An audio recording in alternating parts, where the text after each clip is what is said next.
All right, welcome to DBN's The Diplomats with our final interview. And I'm really expecting a confrontational interview tonight. I'm expecting the full Cedric. I don't want the temperamental, half-measured Cedric.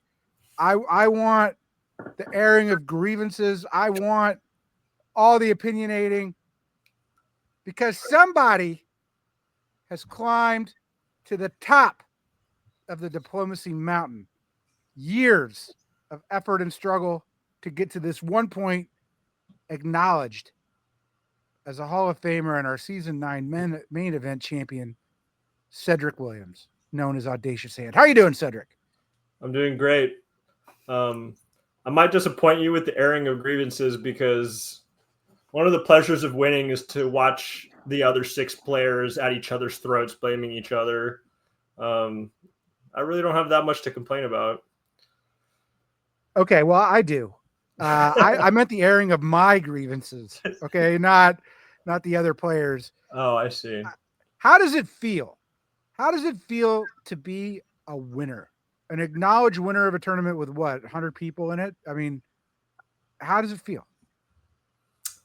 I mean, I have to admit, it's my second time to the finals. It did feel like redemption. It does feel amazing. I mean, I will say, I went into this thinking, if I can win and if I can maybe win impressively, then the haters will be silenced and people will take my ideas more seriously.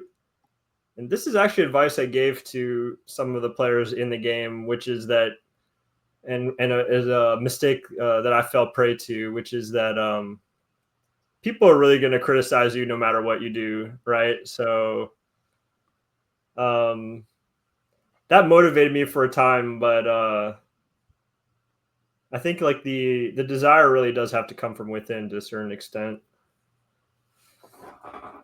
It's good that you mention it, because all victories feel better after the sting of defeat.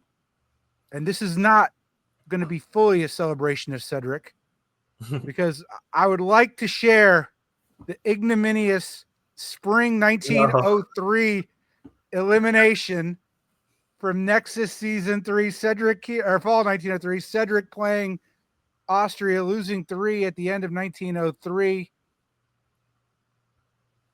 I didn't know we're having exposure therapy here. It happens to everybody, but I've waited years for this. I've waited years. I'm going to finish my question. Yeah. Because you have shunned interviews. You won't talk about the game. You went away for like 6 months, wouldn't talk to anybody. You pouted. But now, redemption. No, I mean, I think it was even worse than that. I mean, I will say, it's really hard for people who haven't been in these finals to understand, just how memorable they are. How it really, you really remember every detail of these games years later. It sticks with you. And that's another thing that, when I was talking to some of the players, it was their first time there. I told them, I mean, you'll remember this game, especially if you keep playing for 5 or 6 years. That last finals, you're right. I didn't talk about it. I quit the game for quite a while. I think, to my embarrassment, probably the worst thing I did was Russia Vivian, goes by Kitsune. I think my last message to her was so hurt and me like hurting her back in a way. That is something I really regret, especially since she doesn't play anymore, and there's not really any way to contact her. So, even my even though I talked to Paua later on, Pedro, a little bit. I mean, I think my last words to him were like "fuck you" or something. And now that he's no longer with us, you really realize, that you kind of regret not losing more graciously. I think I've grown a lot since then as a person and as a player. But I will say, winning this game, it is a kind of measure of maybe healing is a dramatic word for that. But I do feel like I do feel like I can now like talk about that game. I mean, I was actually thinking we should even do the Nexus season 3, the lost story. I'm ready. We can even do those few 3 years I was alive, because it is actually an interesting story in a lot of ways. Yeah, I mean, you convoyed to Italy, and mirror season 9 in many ways. I think you played a Paolo-like game for this game, not to give away some of my themes, but I want to ask you, because I think you're a very introspective person, and you and I have played occasionally. We're both emotional players, and we both, in our different ways, and Keith too, we really care. And it means a lot. I don't know why it does mean a lot so much to me, but why does it mean a lot to you? Gosh, that's a really good question. I'm Charlie Rose tonight. Yeah. I mean, just to kind of wrap up the last thing we were saying, I will also say that though I did, react in that way from that game, and it is because we do care, and I will answer that. I'll say that if there's something a lesson I can impart from that, is that the positive thing is that I really have never blamed anyone else but myself for that loss. I think that diplomacy is, there's to use the metaphor of the coin, right? There's two sides of the same coin, where it's the most profoundly fair and unfair game. So there's an element of, if 3 powers attack you, it feels like the most unfair thing, right?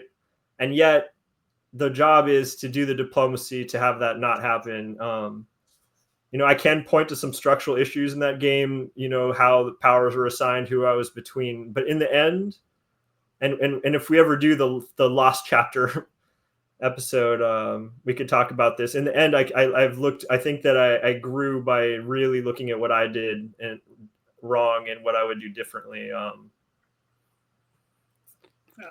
feel really bad. I had a similar. I'm sorry, Keith.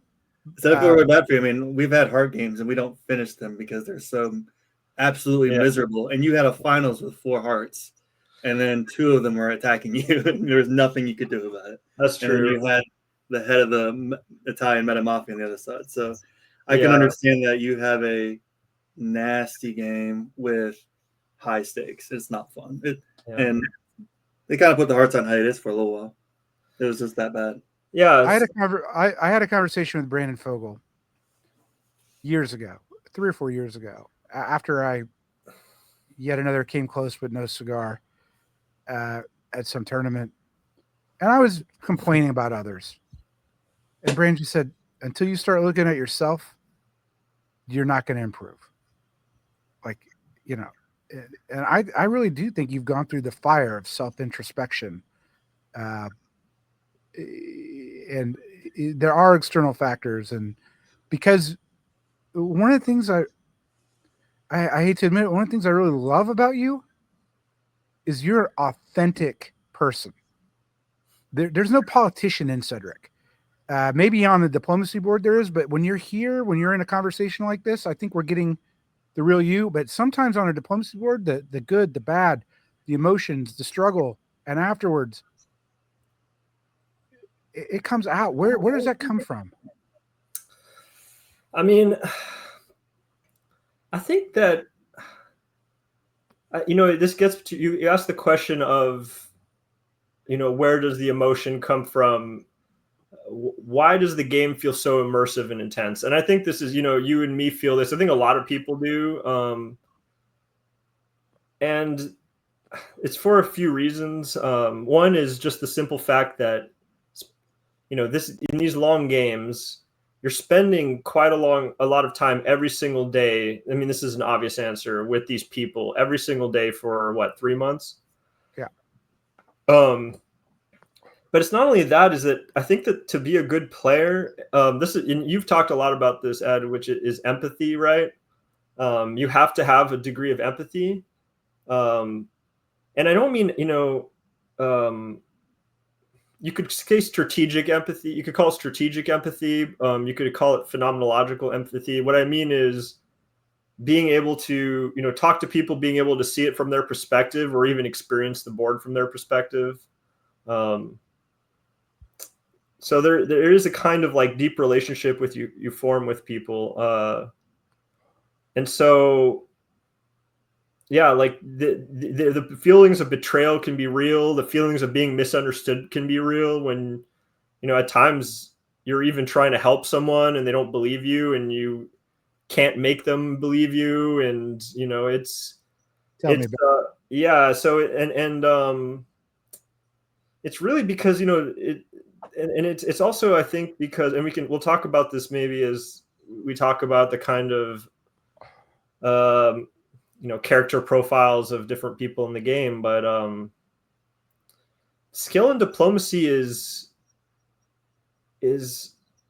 like, especially with the best players, and this is almost a dark thing to say, right? I've said this before, is that, what you could call manipulation or persuasion, it's often, the skilled use of that is often an outgrowth of people's personalities.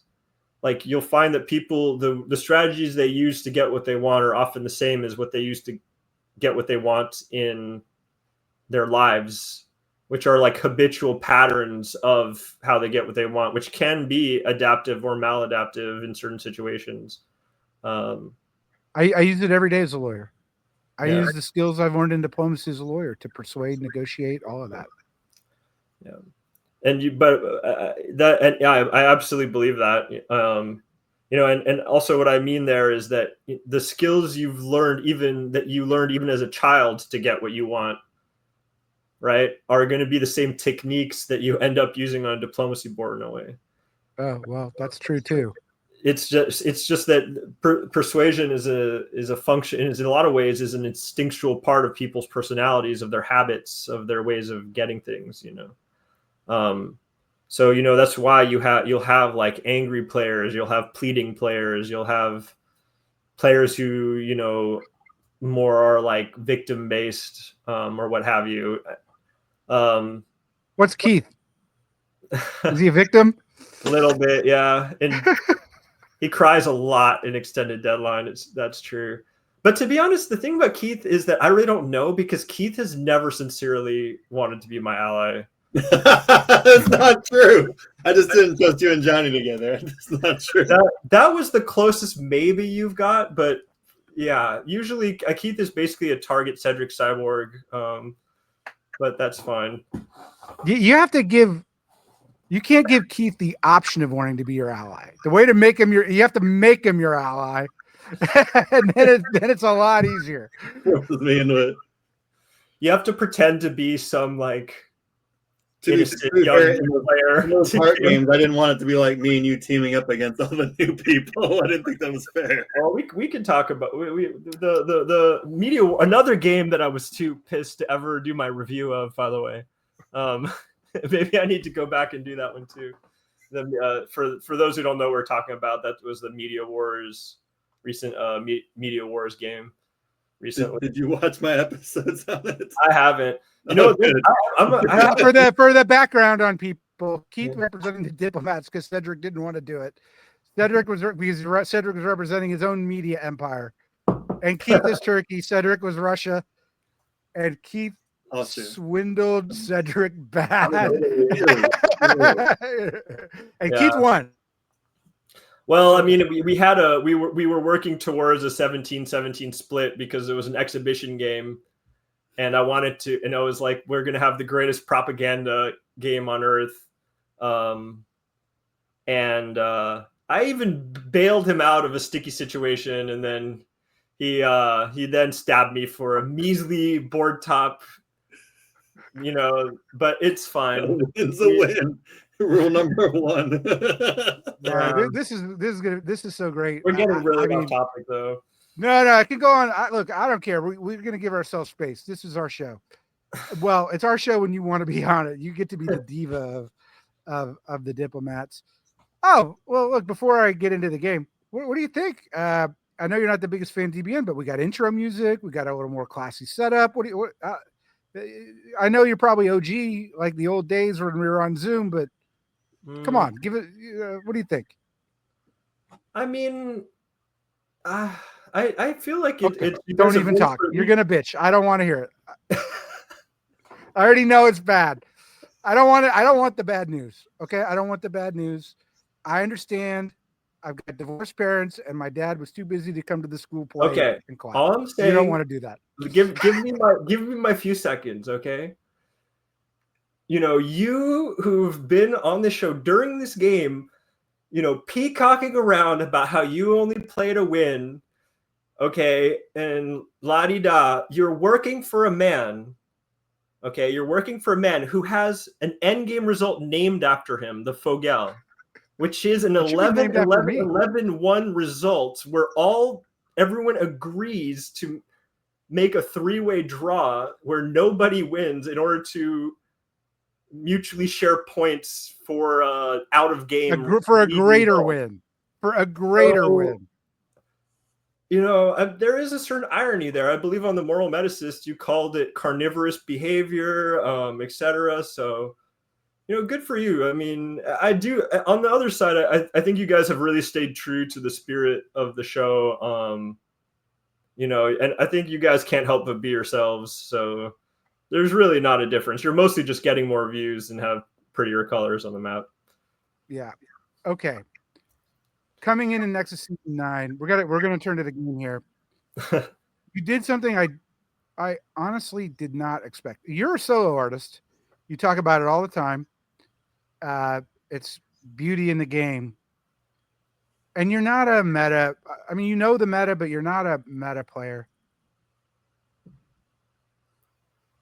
So I don't know if I'm surprised or unsurprised you got the solo as France in your semifinal game to advance. You knew that would be a big target. Why did you do that? Why did you not do some heart thing at the end and be like, no, it's all cool? What are you talking about? A heart.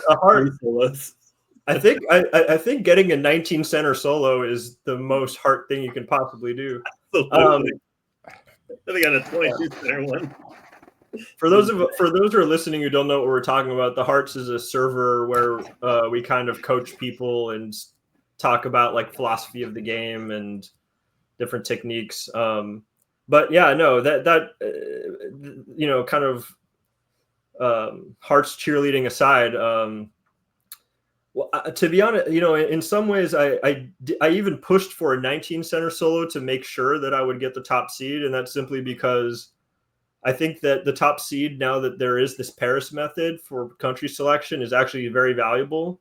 I will also say, when I was pushing for that solo, I thought that there was no way I could go in with a target on my back, because it looked very much like it was going to be, Jordan Connors, Greg or Josh, and other, many-time finalists who play much more than me, who have a history together. I really didn't think that there would be a target on my back.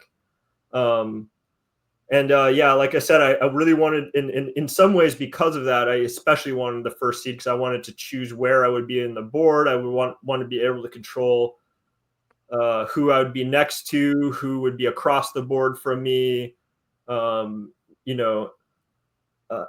and I think that was, even though we ended up with some more unexpected results, because once again, some young players have come in and kind of revolutionized the game with these, kind of coin flip agreements and a lot of other techniques that we can get into. Even though it wasn't that particular cast, I think that getting that first seed was extremely useful. What it enabled me to do was to come up with a plan from the very beginning, from before the Paris method. I think that a finals game, this is something I very much learned. When I went to my last finals, I really did not appreciate how different a top board is from a preliminary game or any other kind of diplomacy game. And how is it different?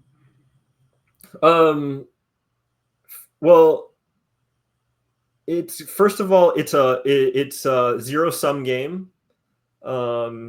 It's usually a very much a war of position. And also it just, I would say I would describe myself usually as very much an empiricist in diplomacy, which is I often value kind of observed patterns over kind of the theoretical kind of deductive decisions about what's good and what's bad to do.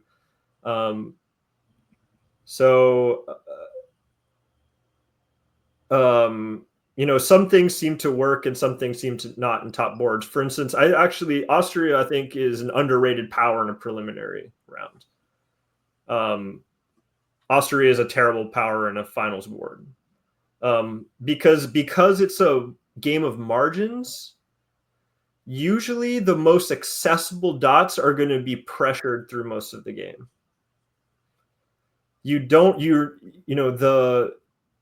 I look at diplomacy as a kind of economics of how many moves it takes to get to a certain tile, right? Because it's harder to get position and move forward, you're not going to get cross dots from across the board. Usually you're going to get proximate dots. So something like Austria really does become just a kind of dot bank for its neighbors because they're faster to get. Or you could move things into position to slowly break down that position rather fast. Ed, I think you'd agree with me here that especially you learn so much commenting and observing these top boards. 100%. That's made my games better. Exactly. And there's really almost, besides playing in them, which is obviously the best way to learn, if you really watch the final boards, you actually will learn how to play in them more than playing any amount really of preliminary or other games. The techniques necessary to get those huge preliminary scores to get the seeding you want are very valuable. It's an art unto itself, but it's really almost a different game. I really couldn't agree more with that. So give us what I heard from you is you had a plan, and you're picking one. Were you doing any gaming before the game, or you just had the plan going into the game? So before going to gaming, in terms of what do you mean by that? I don't know, reaching out to, as rumored, although I think he denied it, Tim, hey, like maybe we should work together. I mean, did you do anything like that, or were you just trying to get to know people on a personal level, or not at all? There was no talk of what we were going to do in the Paris method. I think that seems unethical. I agree. But so one thing I did do is I made sure to friend every single person on the board. Smart. Because one of the reasons is that since press is on Discord, if you're not someone's friend, you can't pull them into a group. So you want to make sure that you friend all the people you're playing with before the game starts. And it just establishes a base. I think I might have said hi. You congratulate people in their semifinal threads. You do the kind of friendly formalities. In terms of pregame contact, the only person I talked kind of extensively with, and to an increasing degree, was Tim, who played Russia. Tim, he's an extremely social player, very, very high press. He's almost hypnotic in his charm. And he starts doing that, talking about hobbies, trying to find threads that will, keep you talking through the game before it starts. So I was talking to him, but aside that, there was really no contact. I played Speedboat with Darcy. I played a preliminary game with Philip, but other than that, very little talk. Why drop to 3? So I dropped to 3. You just soloed at France. You have to think France is gone if you're dropping to 3. Absolutely. So I dropped to 3 specifically in hopes of getting England. I did have backup plans in case England was taken second. So my idea was, I went into the finals. I had a massive solo in my semifinal as France. I think that so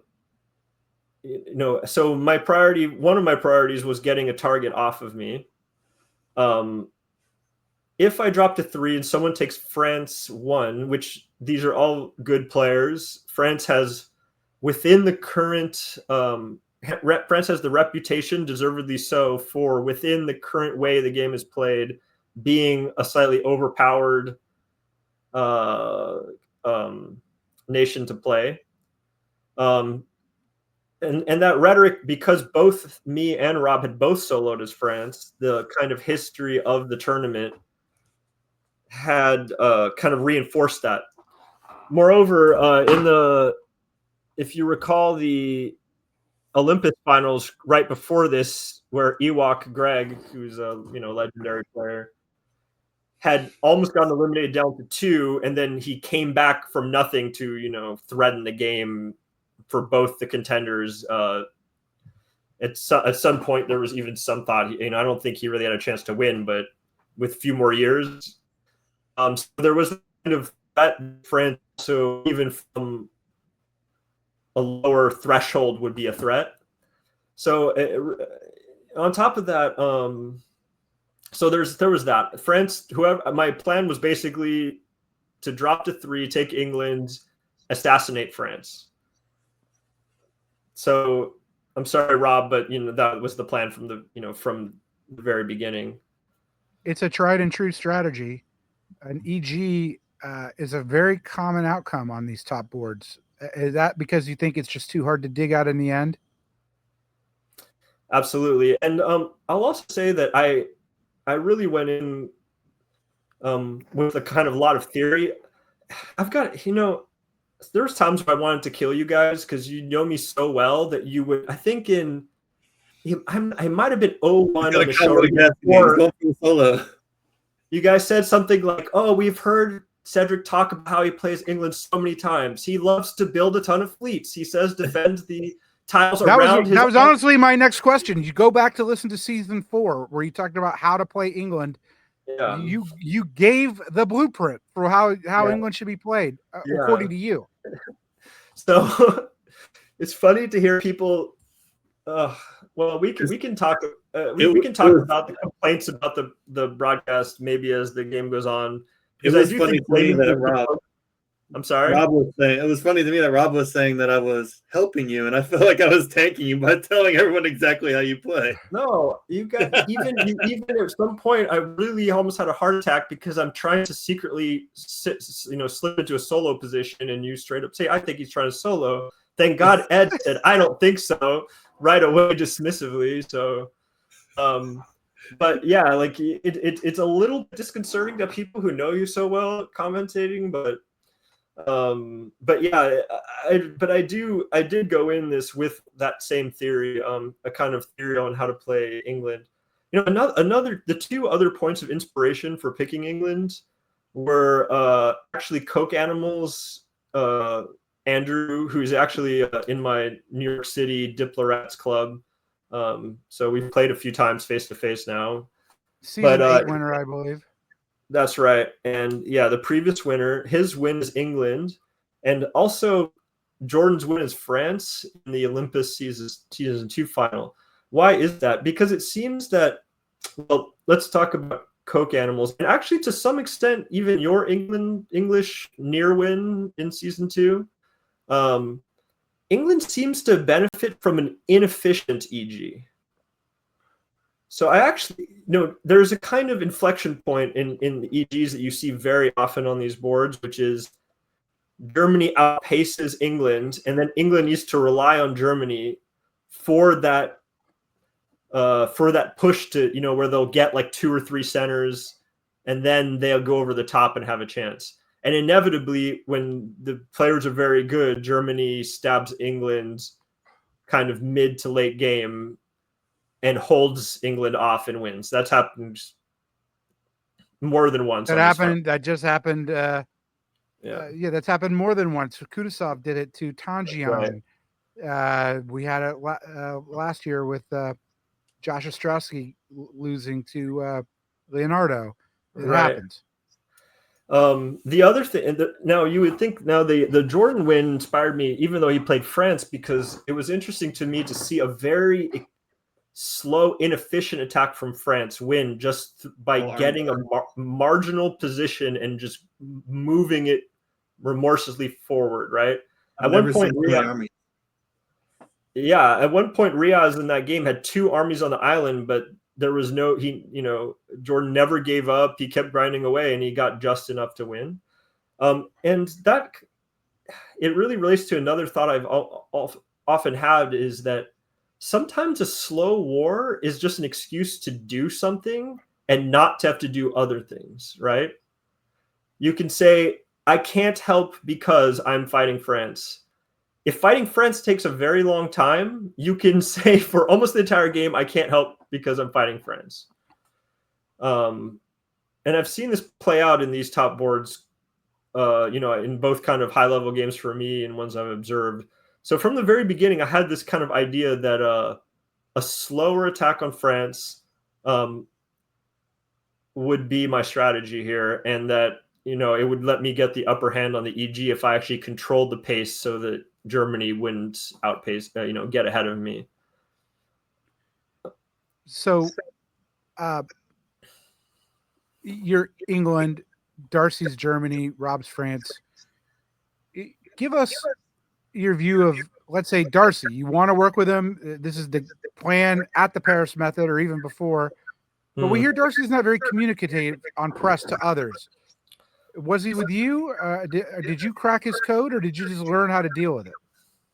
Well, I think we can talk about that as the game develops. But in terms of the Paris method stage here, because I think... Or spring 1901 negotiations, the very first negotiations. What's your approach with everybody?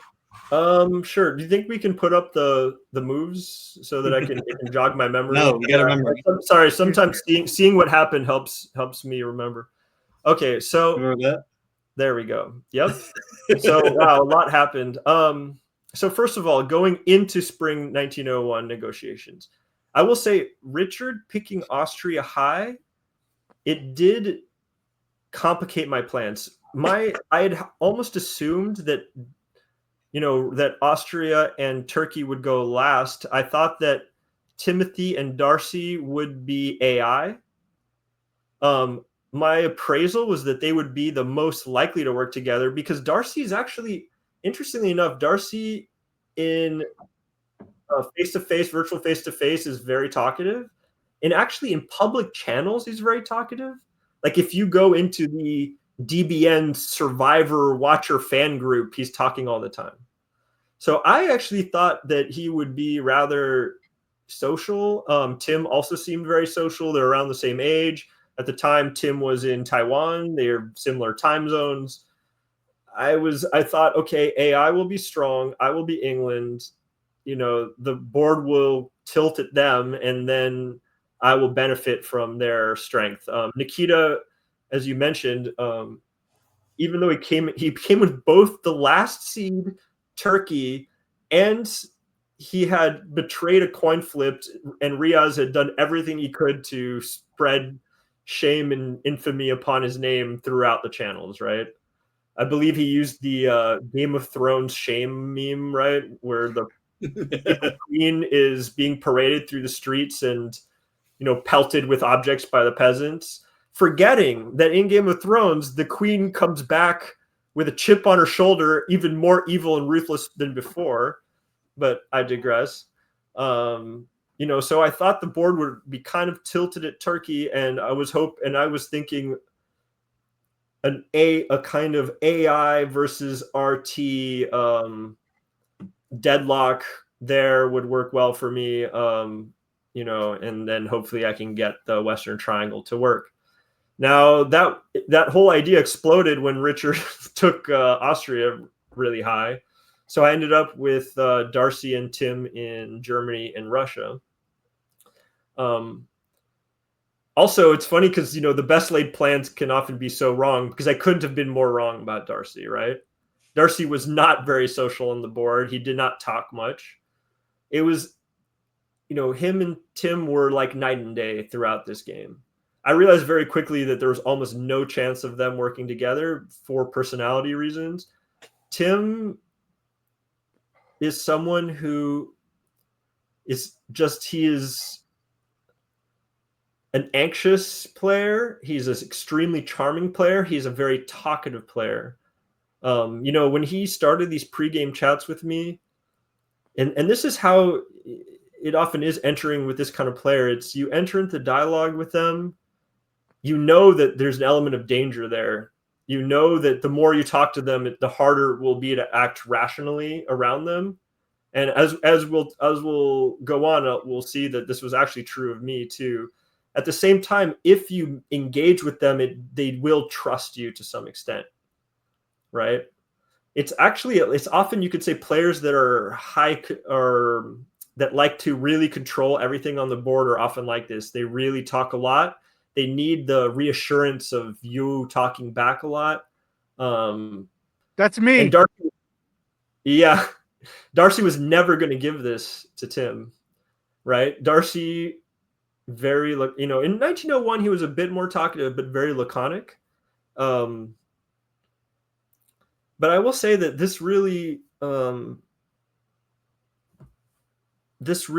bears upon one of the big lessons I could impart to anyone watching this who wants to have a good result, which is that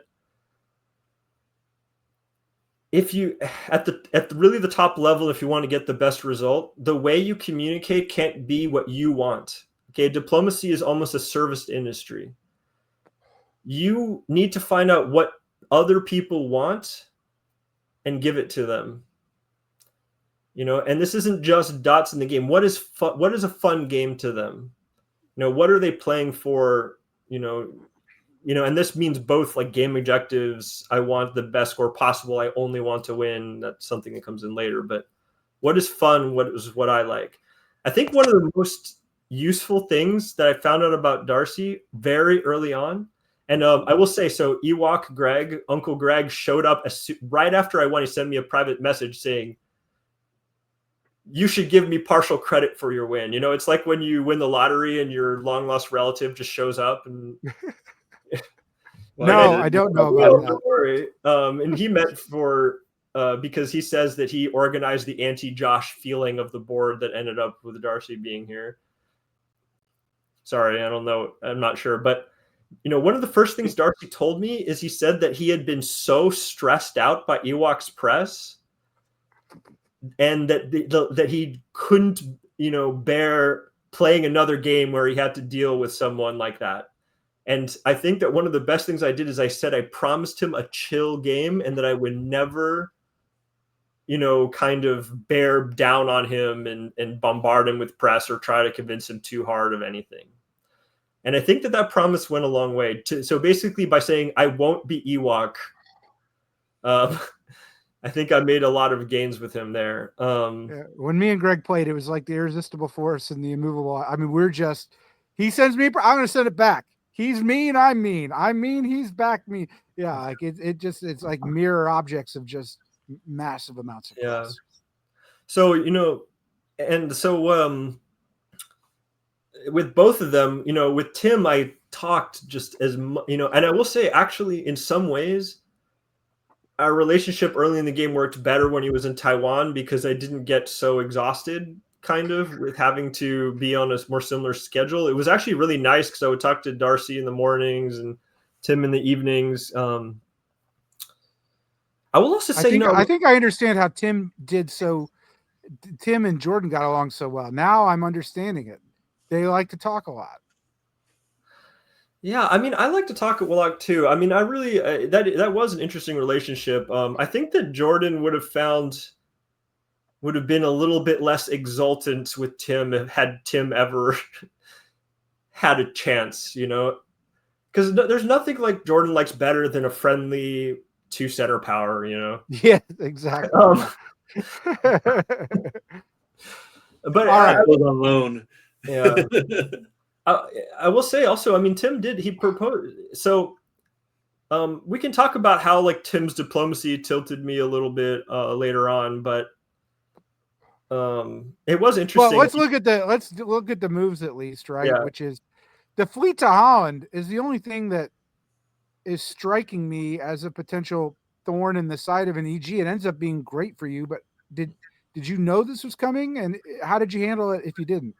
I did. Actually, Darcy, I think, forgot. He said in his interview he didn't tell me. He actually did. And it's one of those things in which there was, I went into this game saying I'm going to attack France. That was my plan, and I almost diverged from that plan because my initial talks with Darcy had been, as Darcy mentioned, that I was going to English Channel and he was going to Burgundy. So I wanted to attack France right off the bat here.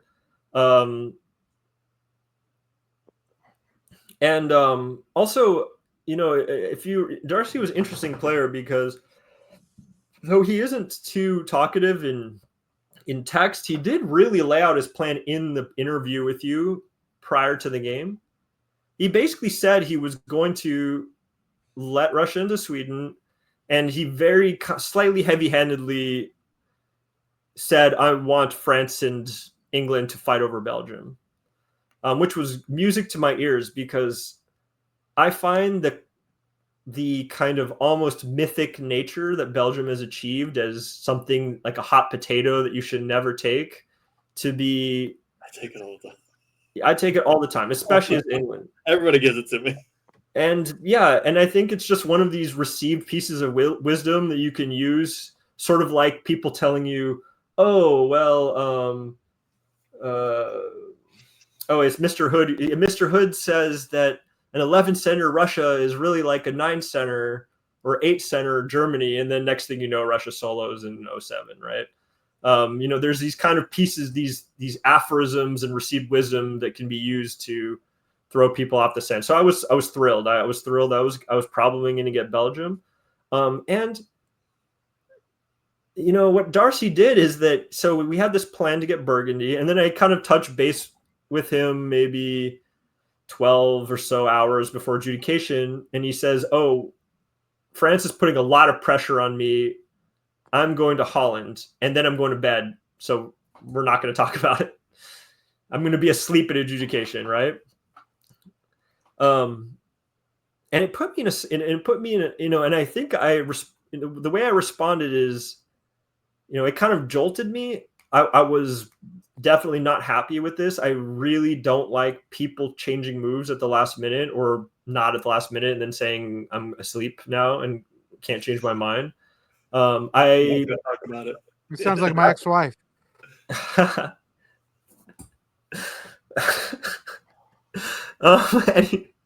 And okay. It really put me in a difficult place because actually going into this, I had told him this is not something I like and it's not something I will ever do. So it put me in a strange position because I suddenly now want to change my moves. But if I change that, I'm a complete hypocrite because I changed my moves at the last minute. So I will say that I'm also someone who I really write my moves within maybe 45 seconds of adjudication and then spend my rest time negotiating. Very often, I've learned through experience, and this is almost a superstitious belief, that your first instinct writing moves is almost always the best. Yep. and it's once you get to a certain level of experience. If someone convinces you to change those moves, you have to really figure out if that's for you or for them. And you also have to be cogent of what mind state are you when you write your moves. Or, when you write your moves after long deliberation in a calm environment, you should keep those moves, because it's very easy you've got a lot of things going on in your life, a lot of distractions, maybe you're hungry, you get anxious about the game, people are making you anxious about the game or whatever emotions they want to impart. You change your moves and you think, what mind state am I in? Am I in a better mind state than when I judiciously looked at this? No, so I almost never do this. Here, I changed these moves away from moving to the channel 5 minutes before adjudication. Wow. And I will say that Philip, the marriage counselor of this board, I was panicking talking to him. I even confided to him. I said, this is what Germany's doing. Should I follow through on my side of the deal? And he said, it was like 5 minutes later, he said, just go to North, and I did it. Yeah, this was pretty vanilla for you. It was very vanilla. It's not just vanilla, but I felt so ashamed, because how many times have I railed against this opening? Yep. With the army in York instead of Edinburgh, I've always called it the trembling Yorkie opening, because you're like a little Yorkie dog who's too scared to commit to either going to English Channel and going to Edinburgh. I kind of stand by that. I still, as a principle, I think defending the island with your fleets by preventing movement into the adjacent ocean tiles is better than this kind of using armies to defend the land. But in this case, I had a good feeling about Belgium, so I just did it. It was a little embarrassing. The question was, did you care about the fleet in Holland? So actually, I kind of did, but when Darcy said this, I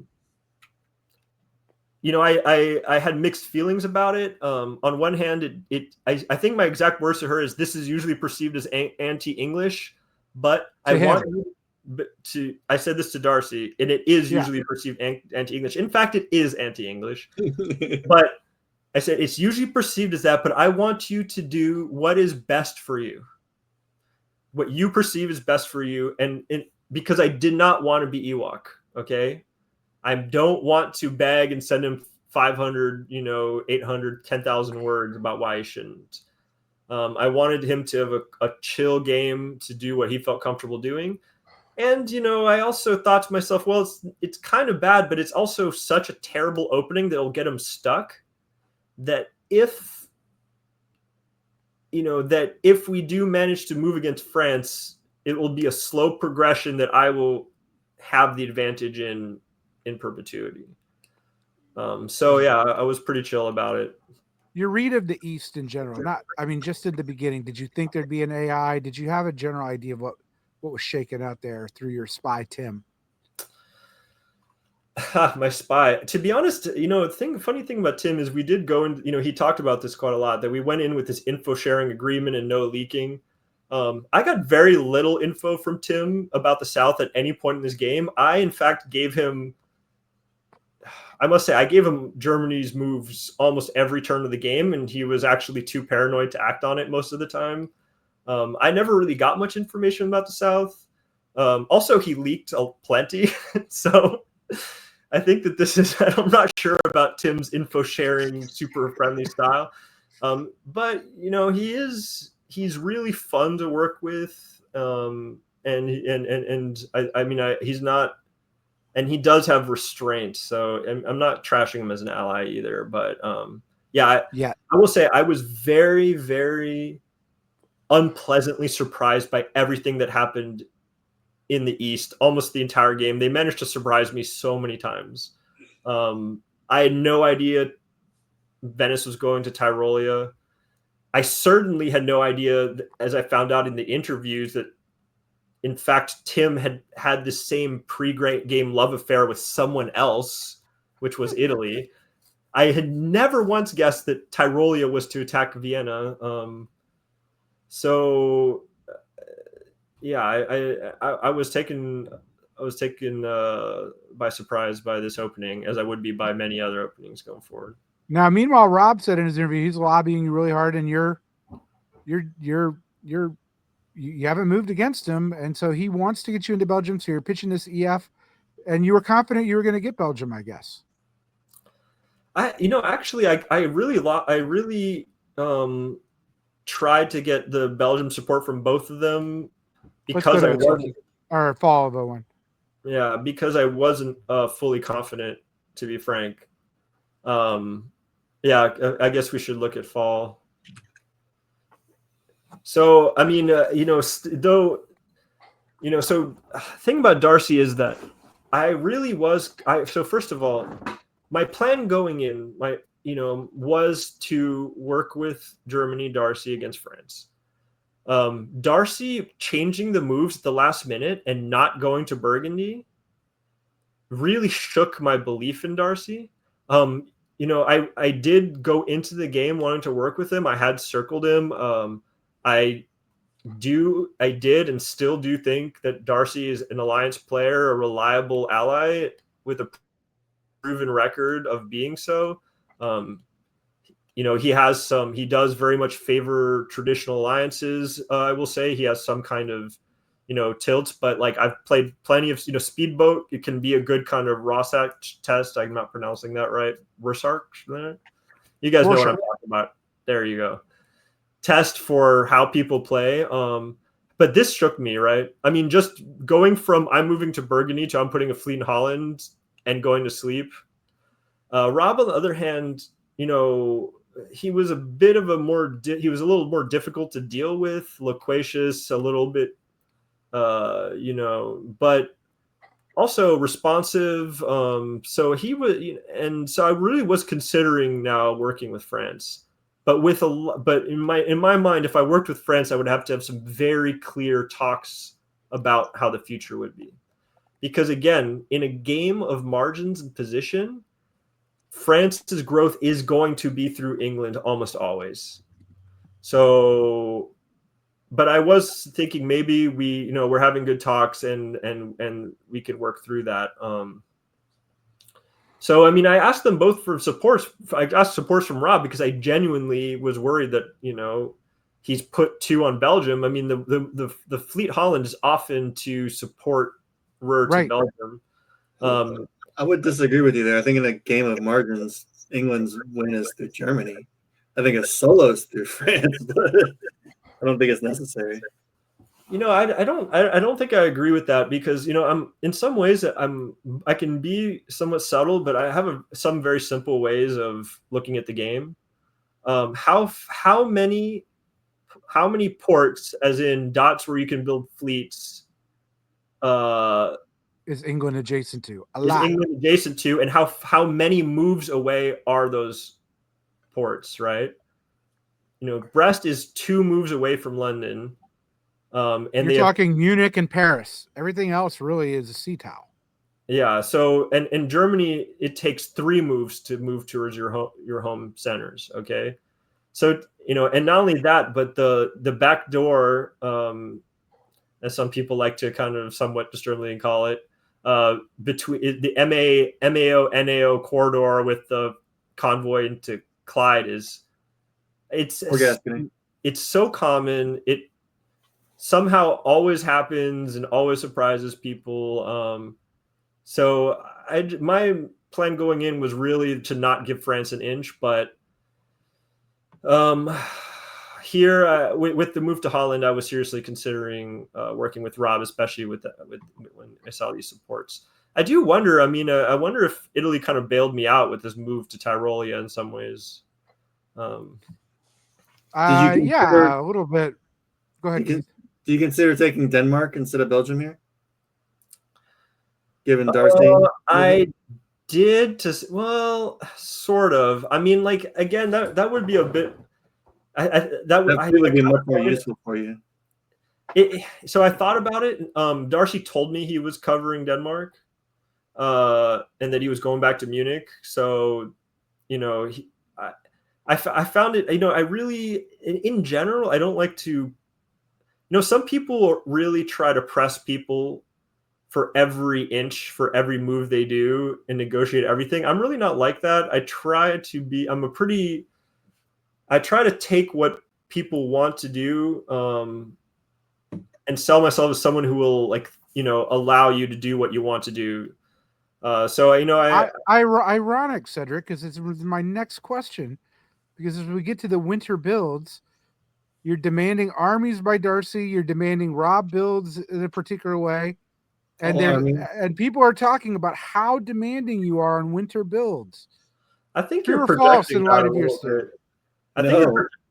bit. I don't think I didn't really. Well, we can talk about build. Do you guys have any more questions about the board here? The AI. I guess you're worried about an AI, but you weren't worried about an error. Again, this was a series of unpleasant events for me when I saw this other moves. I had no idea this was going on. I kind of thought Tyrolia was going to go to Bohemia, to be frank. This is kind of an odd way to do the Aegean Trieste exchange. So immediately when I saw this, which is this is the most modern, efficient way to attack Turkey, and it takes Turkey down fairly quick if Russia's cooperation. So to me, what I was seeing was Turkey as the kind of anchor point of pressure from across the board would go down very hard. I could possibly have an AIR coming towards me, and also this is an opening that really favors Italy, I think, in some ways. And one way I really look at the board is there's both active alliances like the EG I'm doing here, and there's countries that have very strong passive relation to each other's success. For instance, Germany, Turkey, France, Russia, England, Austria. Right. So I really, really wanted Austria to be strong and healthy, and already I was a little worried about that here. And it seems like that was correct. So yeah, this was an unpleasant surprise for me. I did want to keep the AI together. So when Austria came to me, he asked me, "What do you think about this opening?" And I said, "Well, this is the most modern opening against Turkey. I guess it's all right. Just make sure you can take Trieste back whenever it's tactically necessary, because Italy often slowly decides Trieste is theirs permanently." And I think, I think that, and Ed, this is actually something that I know you do, you've said it, is that, one thing you can do is just give good advice in the game, because smart players know if the advice is good or bad. So I really was just trying to give good advice, not meddle too much. I actually probably should have held Austria's hand more, I realized, going forward. But ironically, I also said, this is good as long as it's not the old school Key Lepanto where Italy moves to Serbia, because that never works for Austria, right? Though that's supposed to happen already, but so yeah, I was a little worried. I was worried about the board balance over there. So I kind of started thinking of how am I going to rescue Turkey to have some pressure on Russia, and how do I make sure Austria stays on their feet? Now get back to you dictating builds. You have 0 fleet builds in the north. 0. Yeah, well, that's by intention. That's by intention. I mean, from the very beginning of the game, I wanted as few fleets on the board. I wanted complete naval dominance of the northern half of the board, and this is because of a structural issue with the board. I've actually had very good success with England. I had a near solo in season 3. I've played a lot of other games where I did well as England. And I've noticed that, and I've played quite a few ERs, actually very successful ones. If you have fleet dominance of the north, you can crush Scandinavia quite fast in the late game, because nothing impedes your pivot and your movements towards there. Also, St. Petersburg cannot be defended from the south, given enough units around it. And actually, even the German centers cannot be defended from the south if you have enough units around them. So I kind of wanted to, I thought, since that's actually the softer part of the board for England, I will kind of work on the harder target, which is France, slowly build up the fleet power to then pivot over there and take it. So as for the dictating builds, this is what happened. Okay. It was a study in contrasts, my negotiations with England and with Germany and France. My conversation with Darcy were along the lines of, hey, do you want to build 2 armies? And he said, Fleet, Liverpool, London. And I said, yes. And he said, okay. It's a lovely conversation to have. And to be frank, for all your guys, for all the peanut gallery, throwing of household objects and feces at Darcy, I don't think that this is an unfair builds exchange. I think that I took quite a big risk building in Liverpool, declaring my intention in the builds, and so I had I took a which you've always said you didn't like. What's that?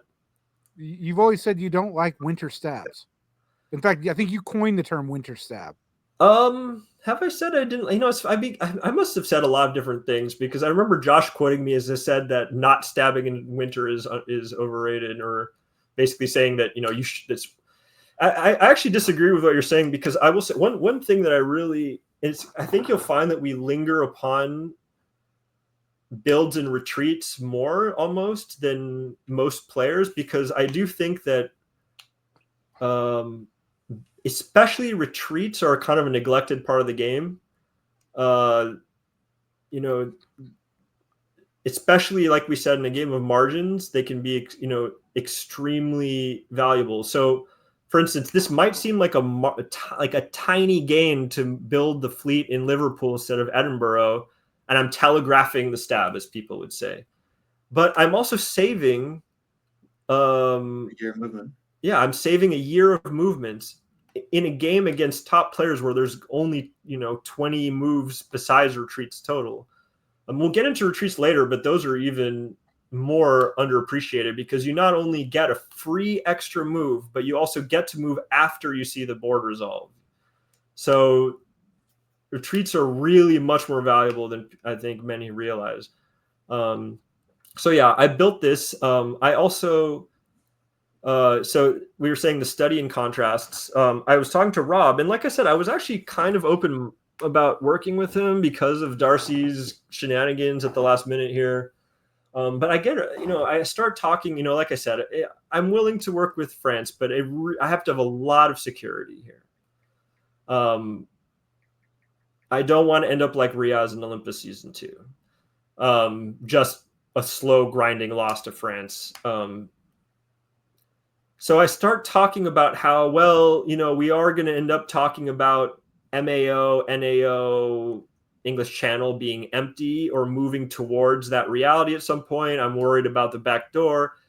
And I got a response from Rob that was something like, I want you to win, but I don't like your tone. I don't like the undercurrents of your tone. It said, I don't like something like 4 times in a row. And I think this is contrast that with how easy Darcy is to work with. So I kind of, after I had established something with Darcy, I basically went back to Rob and said, let's not raise each other's hackles. Let's talk this out. And I spent, that was actually one of the most exhausting and long diplomacy phases. He really, really wanted to build Brest. Italy wanted to build Marseille. Pinging him back and forward, even talking to Philip, trying to convince Philip to let him build there, and with the agreement that he would move to Spain. And eventually I could tell that Rob had started to put some pressure on Philip, and Philip told me, okay, well, if I let him build Marseille, what will you do? And I told Philip, I will attack France for the rest of the game, and you will never have to send a single unit to help me. I won't ask you that, because Philip was already very, very resistant to going west. this is a very divisive issue, whether Italy should go west or not. I'm actually do like going west, but and that actually was I actually liked that because, again, in this particular game, I never wanted Italy to come west. I was okay with taking France down slowly, and I felt that Italian help would very soon turn into an Italian obstacle. So I was very happy with that agreement. And, and basically Philip said, well, okay, I'll tell him you can, and you owe me one. And I told him, yes, I do owe you one. I was very happy with that too, because even when you're the one who owes someone a debt, there's a social relationship established there, right? So if someone says I owe them, I always say, yes, I owe you, because the gift, the expectation of a return on that gift, makes them want to keep you around. So, yeah. All right. Speaking. Go ahead, Keith. Maybe keep giving you stuff on loan. All right. Speaking of wanting to keep you around, we're going to have to end part 1 now. We just got through 1 year. It took over an hour. So only 9 more to go. 9 more hours. We'll be try back. to speed it up.